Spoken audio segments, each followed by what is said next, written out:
Hi everyone. Let me introduce today's episode, The First Candle and the Secret of Active Waiting. It takes place at GoldenRule Village Elementary with Teacher Swedenborg and his class. Teacher Swedenborg is their homeroom teacher and is a wise, gentle mentor. I'm Richard, anxious and prone to rushing results. I'm preparing for a spelling bee contest. Lucas is cheerful but struggles with boredom, leading to impulsive actions and impatience. Claudia is caring, observant, and a supportive girl in the class. I'm Chloe. I'm quiet, thoughtful, and I like working on a detailed craft. This is the classroom in GoldenRule Village Elementary School. The children are decorating for the Love Sharing Festival, and the Advent wreath hangs prominently in the back. It's Advent season. It is the special 4 weeks before Christmas when we light candles each week and prepare our heart with love and hope. But inside Richard's heart, there's a shadow of worry. Richard being chosen to represent his school in the regional spelling bee, and the pressure feels like a heavy weight on his shoulders. The other kids in the class are waiting for the upcoming festival that is 1 week away too. Let's see how they're doing. I'm sitting in my desk looking at my spelling bee study sheet. There's not enough time. The competition is a week away. Why can't I memorize all this perfectly yet? The first Advent candle sat unlit, waiting, but Lucas couldn't seem to stand still. He kept pacing near the wreath, nervously fiddling with the candle meant to be lit later. A festival is whole week away? Claudia, why do we have to wait so long for the festival? That's so boring. Can't we just have it now? Lucas, don't touch the candle. And waiting can be a little boring, but that waiting makes the festival more special, doesn't it? But this is the candle of hope. Hope should come fast, right? If we light it now, good things will happen sooner. Unlike the others, Chloe worked quietly by the window. She was meticulously carving a small wooden ornament, putting true care into every detail. Lucas, stop playing around. The meaning of hope isn't a joke. I'm really looking forward to finishing this ornament for the festival, but I'm not rushing. I'm carving every piece carefully. This is useless. I can't take this pressure. I'll never be ready in time. Richard couldn't handle the pressure anymore. In a sudden burst of frustration, he threw his crumpled paper, accidentally knocking over Claudia's fragile paper decoration and shattering it. Oh, Claudia, I'm so sorry. I didn't look to see where I was throwing crumpled paper. It's okay, Richard. But you seem so anxious lately. Why are you rushing so much? Yeah, Richard. And Chloe, you're so slow carving those decoration. Let's just play catch instead. Lucas bumps the small table Chloe is working on, causing the corner of her carefully written welcome sign to fold and crease. Lucas, you ruined my sign. I wrote every letter so carefully. I'm sorry.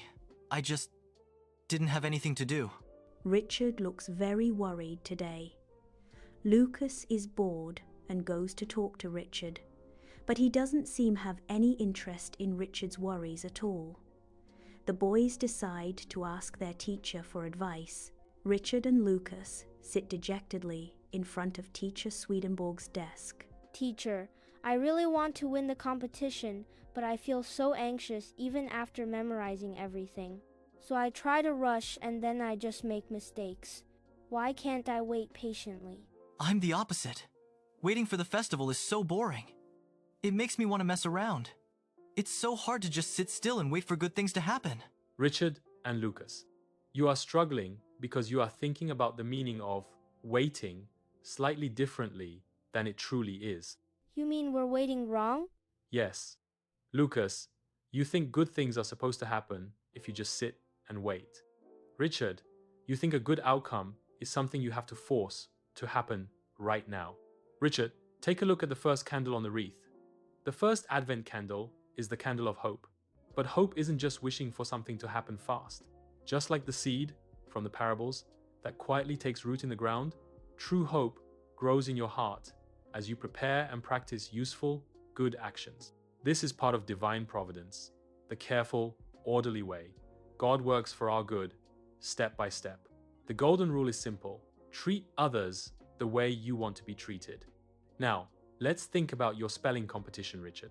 You want the great prize of winning, right? That's what you hope for. Well, the best way to treat your own hope is to work hard, slowly and carefully, one word at a time.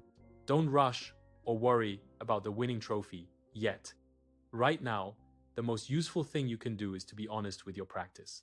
That careful, sincere effort, that's the real prize you win today, and that is what I mean by true waiting. Lucas, you want a fun and lively festival, don't you? Then use your abundant energy to help your friends, like fix Chloe's damaged sign or move some heavy boxes. This is called active waiting. When you use your mind and body for good things, your boredom will disappear, and the true light of hope will be kindled in your heart. So, instead of fooling around to cure my boredom, I should use my energy to do useful things to help my friends. Instead of rushing to see the result, I should focus on the quality of what I can do right now. I will try to be more observant and actively look for where I can help others while we wait. Teacher Swedenborg looks kindly at Richard and the children. A small seed planted underground slowly develops strong roots and will sprout a beautiful shoot over time. The children return to the classroom and put their active waiting into practice. Richard calmly pastes the broken decoration pieces back together with Claudia, then opens his study sheet with a focused, non-anxious face and says to her, Claudia, I'm sorry for rushing before and breaking your ornament. From now on, I'll slow down and focus on the process of studying, not just the result. Lucas uses tape to carefully fix Chloe's sign and say, Chloe, I'm sorry. And then he cheerfully carries heavy flower pots to their correct places. I'm going to use my strength to help friends. Thank you, Lucas and Richard. My sign is fixed and my decorations look nice now. You are both being very useful. A new light, the light of active waiting, began to shine in the children's hearts. They realized that hope isn't just something you receive. It's something you create through small acts of usefulness. Now is the Friday afternoon before the first Sunday of Advent. Teacher Swedenborg and the class children gather at the wreath. Richard, Lucas, you have learned the true meaning of active waiting. Please light the candle of hope. The fully lit first candle is the light of hope.